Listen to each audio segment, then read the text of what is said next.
In this video, I'm going to show you how to save FX replay. Now, this is actually very simple. All you have to do is when you're inside your session, you want to go ahead and click on this name of your layout over here, click on it, and then here you'll be able to save your layout. Now, of course, if you have it saved already, you won't be able to do it. So let me change a few things here. Let me actually sync the symbols, intervals, and time and date range as well. And you could also set a different layout if you want to. And if I go back here, it's going to allow me to save it. And if I'm not quick enough, it's actually going to auto save. So over here, if I do this, it's going to pop up the save button. You can go ahead and click on save layout. However, if you just wait for a few seconds, you'll be able to see it's going to auto save. So it's going to, the save button is going to disappear. There we go. And it actually auto saved. So that's one way to actually do it. Or of course, it auto saves already. Now, if you wanted to save, for example, different trades, you could do that by journaling. So click on place order, select your order that you want to do. For example, like this over here, that's going to be sufficient.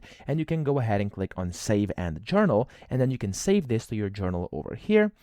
And let me actually load this. There we go. So as you can see, now you'll be able to go ahead and select the title. You can add a screenshot, the details, checklist. You could add it if you want to. And then you could also add your tags in, the confidence level, and then the trade rating, the notes. Click on save. And just like that, you've successfully saved on FX Replay. So that's how you do it. I hope this video helped you out. If it did, please subscribe to the channel and help me out as well.